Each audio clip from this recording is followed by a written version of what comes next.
हम लोग बिहार पैरामेडिकल 2024 में केमिस्ट्री में जितना भी क्वेश्चन पूछा गया था उसका यहाँ पे आंसर की लेके आए हैं आपके लिए, और वो सारा चीज का हम लोग यहाँ पे सॉल्यूशन करने वाले हैं। तो आप अपने क्वेश्चन को अच्छे से मैच कर लीजिएगा और देखिएगा कि आप केमिस्ट्री में कितना स्कोर कर पाते हैं। ठीक है, तो यहाँ पे हम लोग लेते हैं अपना फर्स्ट क्वेश्चन यहाँ पे क्या है, फाइबरीन इज प्रेजेंट इन, ये जो है वो बायोमोलिक्यूल्स का क्वेश्चन है कि फाइबरीन, जैसे इसका रिलेशन ही हमको क्या दिख रहा है, फाइबर से है, तो फाइबरीन जो होता है वो किस में प्रेजेंट होता है। तो यहाँ पे आपको ऑप्शन दिया हुआ है फाइबर से रिलेटेड कौन होगा।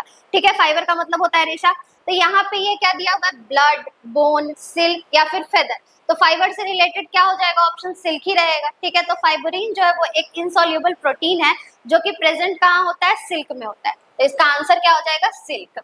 अब हम लोग आते हैं अपने नेक्स्ट क्वेश्चन के तरफ। नेक्स्ट क्वेश्चन क्या है, sylvanite is a source of, तो यहाँ पे समझते हैं सिल्वेनाइट का मतलब क्या होता है। ये जो सिल्वेनाइट है ये एक मिनरल है जिसमें क्या पाया जाता है, गोल्ड और सिल्वर।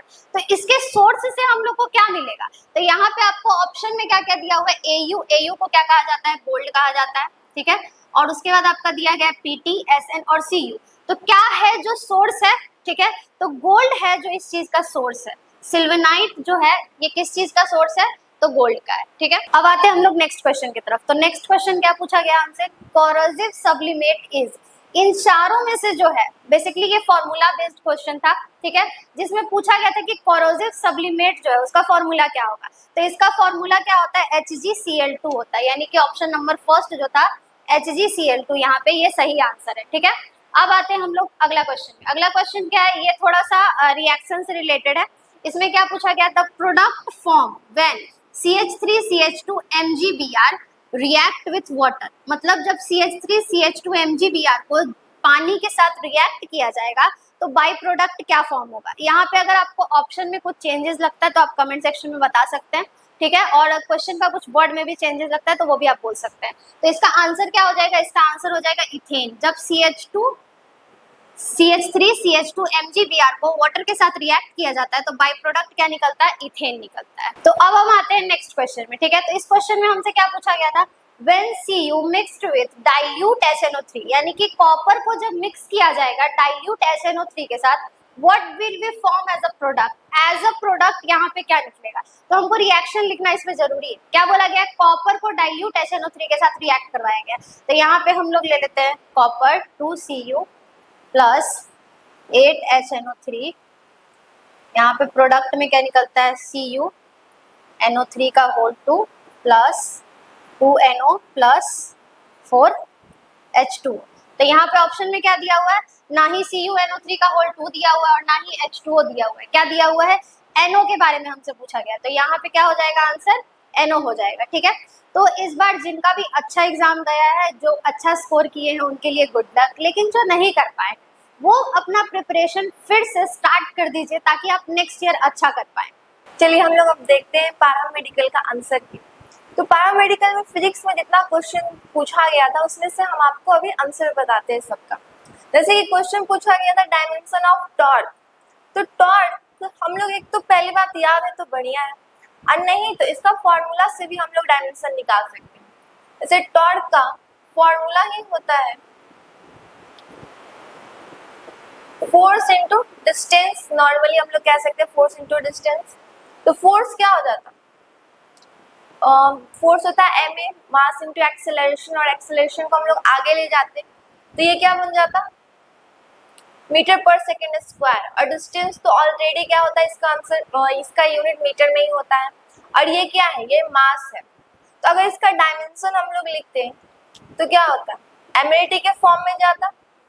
अब देखिए मास क्या है, इसमें एक है तो एक लिखे या नहीं लिखे बराबर होता है। एक्सेलरेशन क्या था, मीटर पर सेकेंड स्क्वायर, तो ये टाइम है, तो टाइम में क्या हो जाता है, -2, और यहाँ पर 1 मीटर है और दूसरा मीटर यहाँ से है, मतलब कि यहाँ पे क्या हो जाता है 2। अब देखिए इस चारों में से पहला में तो यहाँ पे 3 दे दिया है तो ये गलत है, दूसरा में ये दिया ही नहीं है डिस्टेंस, मतलब L लेंथ नहीं दिया है, तो ये इसका आंसर क्या होता, C होता। ठीक है, तो इसको या तो याद, जो इनको याद होगा उनके लिए अच्छा था, नहीं तो इसको क्या करते, फॉर्मूला वाइज हम लोग बना लेते हैं। उसी तरीके से दूसरा क्वेश्चन पूछा था कि एक ब्लैक बॉडी है, उसका टेम्परेचर दिया हुआ था 500 के, वो इमिट करा था एनर्जी, तो बताना था कि क्या प्रोपोर्शनलिटी होगा।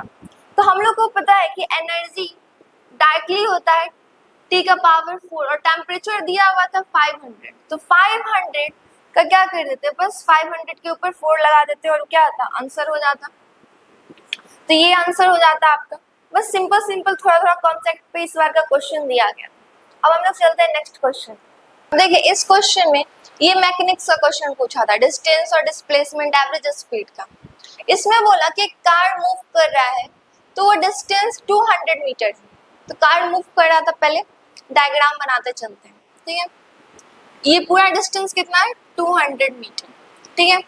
उसके बाद बोल रहा है कि it cover the first half of the distance, मतलब कि 200 का हाफ कर देंगे तो कितना हो जाएगा, 100 मीटर। तो 100 मीटर करता है वो स्पीड 40 किलोमीटर पर आवर से, ठीक है। एंड द सेकेंड हाफ, मतलब दूसरा जब आधा चला, मतलब अगला 100 मीटर, तो वो किया स्पीड भी से, तो एवरेज स्पीड जो था इतना दौरान में वो था 48 किलोमीटर पर आवर। तो बताइए वैल्यू ऑफ भी कितना रहा होगा। इसका मतलब वो बोला कि आधा, मतलब 100 और इधर 100, इतना जब चला तो उसका स्पीड था 40 किलोमीटर पर आवर, ठीक है। और इसका था भी, तो ये पूछ रहा है कि कितना होगा, जबकि एवरेज स्पीड ऑलरेडी दिया हुआ है क्वेश्चन में। तो इसको सिंपली क्या करता है, हम लोग को पता है एवरेज स्पीड इसका टू क्या आता है, टोटल डिस्टेंस बटा टोटल टाइम। तो टोटल डिस्टेंस तो दिया हुआ है, हमको टाइम निकालना पहले इंपॉर्टेंट था, उसके बाद हम लोग इसका वैल्यू पुट करते हैं।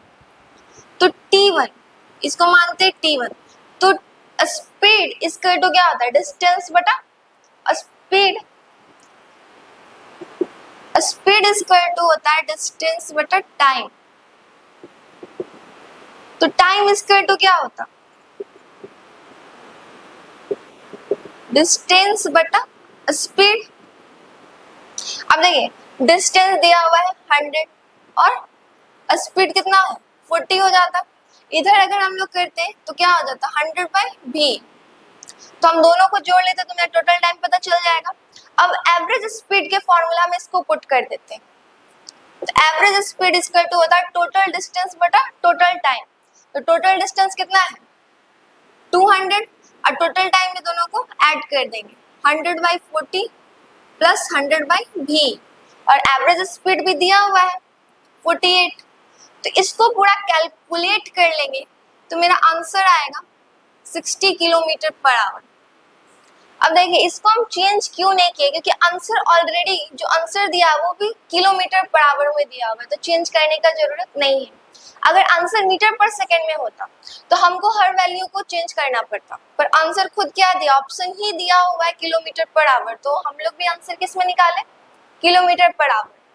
तो हम लोग इसको कैलकुलेट कर लेंगे तो कितना आएगा 60 किलोमीटर पर आवर।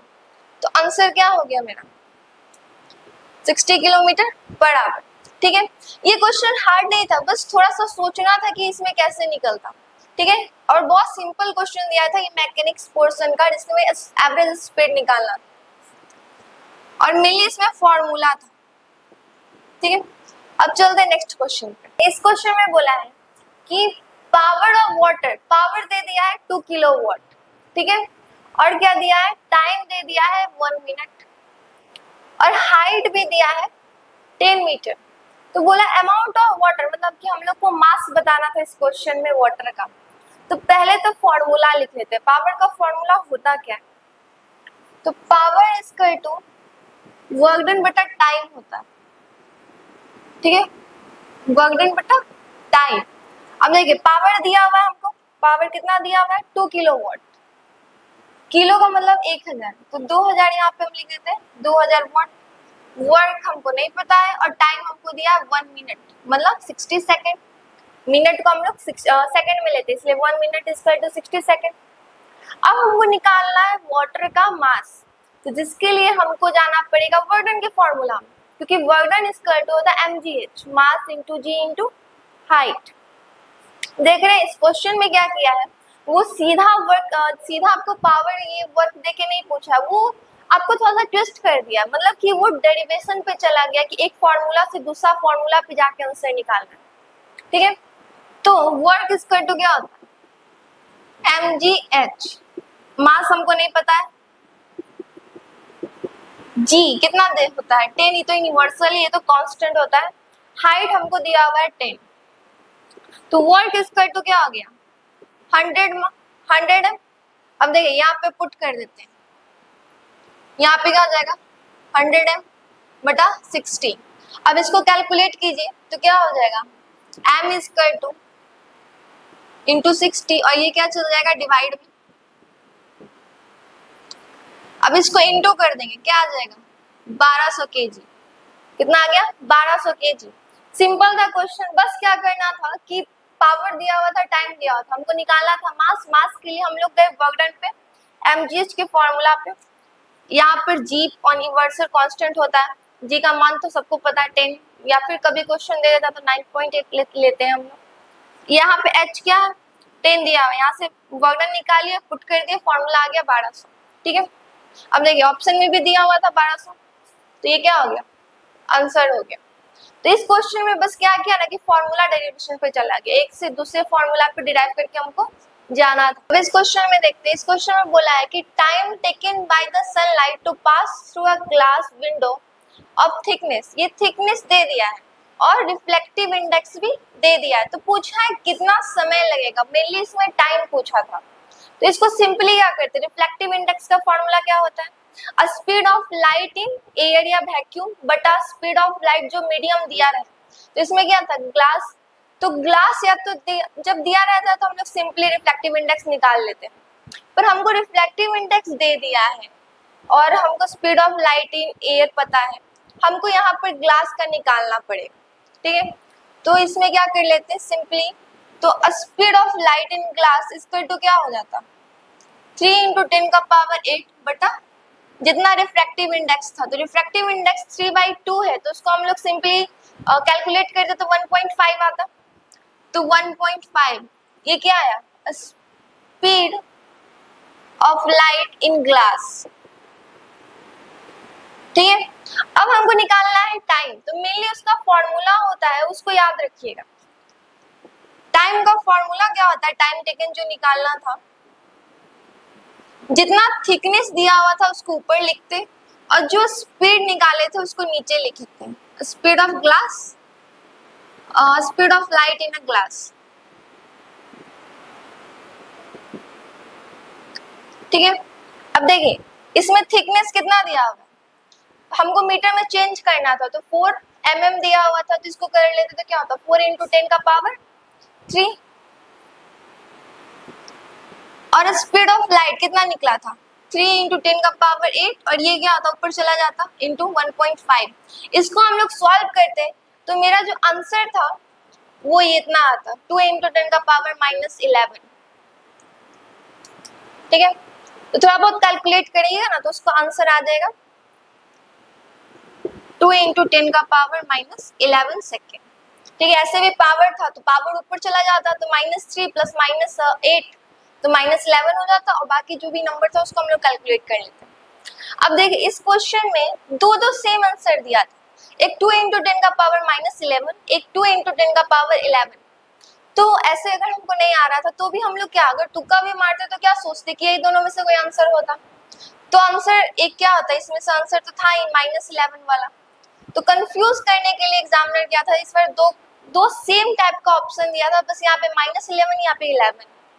ठीक है, बिहार पैरामेडिकल 2024 में 12th लेवल पर बायोलॉजी क्वेश्चन का आज हम लोग एनालिसिस करेंगे। तो आप लोग मिला सकते हैं कि कितना क्वेश्चन आपका जो है वो बायो में सही हुआ है। ठीक है, तो जो पहला क्वेश्चन था वो था Krebs cycle take place in, मतलब क्रेब्स साइकिल जो है वो कहाँ होता है, माइटोकॉन्ड्रिया में, गोल्जी बॉडी में, लाइसोसोम में या फिर साइटोप्लाज्म में। तो इसका जो आंसर है वो होगा माइटोकॉन्ड्रिया। ठीक है, जो क्रेब्स साइकिल होता है वो माइटोकॉन्ड्रिया में होता है। दूसरा क्वेश्चन है preen gland present in which part of bird, bird के किस पार्ट में प्रीन ग्लैंड प्रेजेंट होता है। तो इसका जो आंसर है वो होगा टेल। ठीक है, इसके टेल में होता है। अब है तीसरा question mitotic division in which phase of nucleolus and nuclear membrane disappear, मतलब माइटोटिक डिवीजन के किस फेज में न्यूक्लियोलस और न्यूक्लियर मेम्ब्रेन डिसअपियर हो जाते हैं, ठीक है, और क्रोमोसोम जो है वो विजिबल होते हैं। तो आंसर इसका होगा प्रोफेज, ठीक है। उसके बाद है the genera of house flies. House fly का जेनेरा क्या होगा? इंसेक्टा, आर्थ्रोपोडा, मस्केड या एनेलिड्स। तो इसका आंसर हो जाएगा मस्केड। अगला क्वेश्चन है the liquid of endosperm present in, मतलब लिक्विड ऑफ एंडोस्पर्म किस में प्रेजेंट होता है? इसका आंसर हो जाएगा आपका कोकोनट वाटर, ठीक है। फिर अगला क्वेश्चन था विच algae is not a source of food, यानी कौन सा algae है जिसे सोर्स ऑफ फूड के रूप में यूज नहीं करते उसे, उसका आंसर हो जाएगा वॉलवॉक्स।